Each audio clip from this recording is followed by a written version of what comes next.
for a human soul. Hell was designed for the fallen angels and the devil. Don't live a life on this earth and find yourself at the end of your life and you slip off into eternity, a lost soul. Warrior out there, don't lose a good portion of your mental and your physical body and robustness and fitness because of worrying. Storms of life will always be there. They'll always come up. And when you look back in hindsight, most of those that are worriers, the things that you worried about, they never came to pass. Number 5, our faith sometimes falters when finances get tight. In Matthew, again, in chapter number 6 this time, in verse number 28 through 34, why don't you look with me as I read along.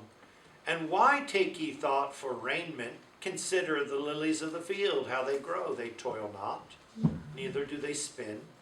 And yet I say unto you that even Solomon in all his glory was not arrayed like one of these. Wherefore, if God so clothe the grass of the field, which today is, and tomorrow is cast into the oven, shall he not much more clothe ye? O ye of little faith, therefore take no thought, saying, what shall we eat? And what shall we drink? Or withal shall we be clothed? For after these things do the Gentiles seek. For your heavenly Father knoweth that ye have need of all these things. But seek ye first the kingdom of God and his righteousness, and all these things shall be added unto you. Take therefore no thought for tomorrow. For tomorrow shall take thought for the things of itself. Sufficient unto the day is the evil thereof. One of the repeating themes is, O ye of little faith. O ye of little faith. Sarah, don't laugh. I know it's impossible, but don't laugh in that laughter. Laugh in the laughter of God said nothing is impossible for him. I want us, as we get ready to come back, to have that spirit. We must have that spirit. Some of you are going to come back and you're going to be in great shape. You've used these 8 weeks and maybe possibly 10 by the time we reopen again, restart. And you're going to use that time to fill up the storeroom. The stock room is filled. The spirit is well. The confession is high. The faith is high. And some of you are going to come in here and you're going to be in a triage condition. And that's okay. I know. I understand. But you must understand that God is just nigh there. Draw unto God. Draw unto him. Just make one move and that faith can be restored, and that fellowship can be restored, and that empowering can be restored, and that Christ esteem, shake it off on the failure, shake it off on the relationship. God's got it under control. Lastly, our faith sometimes falters when sickness strikes. When sickness strikes, when you don't feel well, man, you would think that that's the time where we really get on our knees.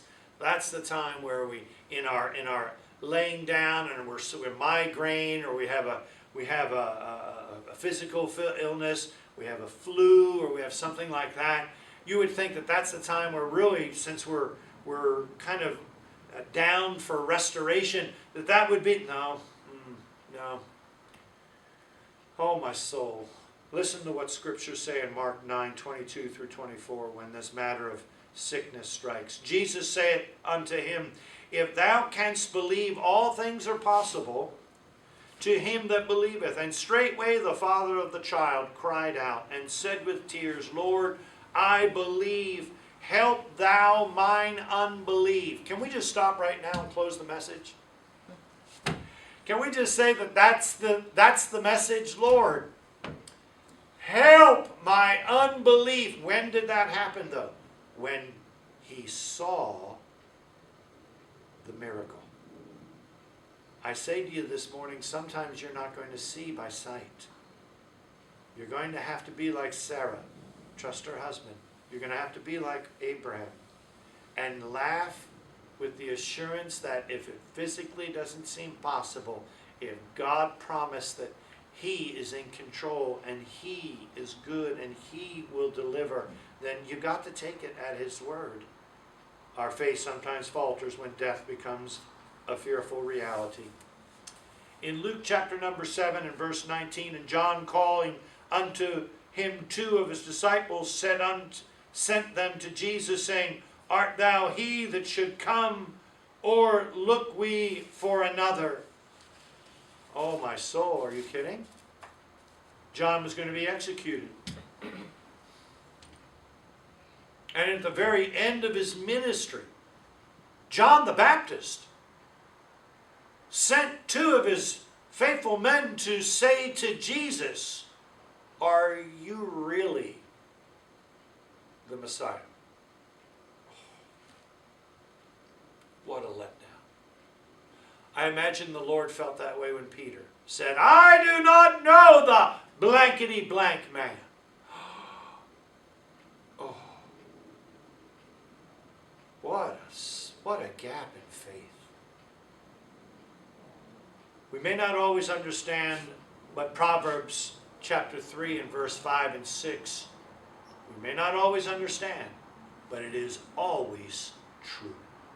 Trust in the Lord with all thine heart, and lean not unto thine own understanding. Can't happen. I've burned bridges. It's been 20 years now. I just don't see it happening. And lean not unto thine own understanding. In all thy ways acknowledge Him, and He shall direct thy path. Believe God. He's always right. He's always good. He's always compassionate. He always loves His children. He's always there for us. He always desires our good. Sarah, thank you for your example of allowing God to show us a restored faith.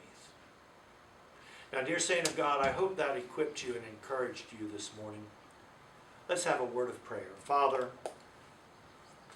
I ask that this morning you would cement, solidify, weld, completely suture and engraft us in this simple truth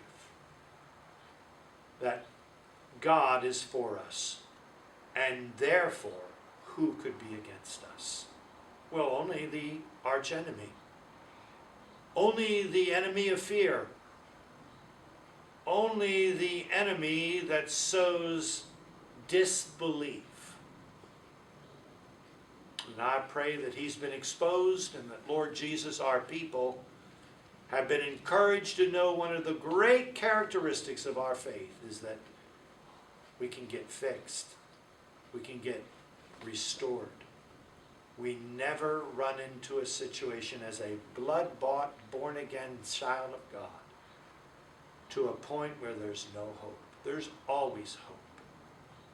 And may our laughter, Lord, when life rages up at us, not just be one of, oh boy, here we go again, but may we add to it, oh boy, here we go again, but I've seen it before, and you got me through it then. And Lord Jesus, I'm going to thrive through it now.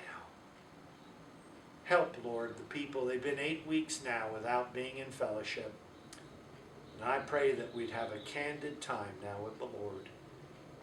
In Jesus' name we pray. Amen. God bless you, and we'll be in touch very soon. Take a few minutes and talk together as a family. Amen.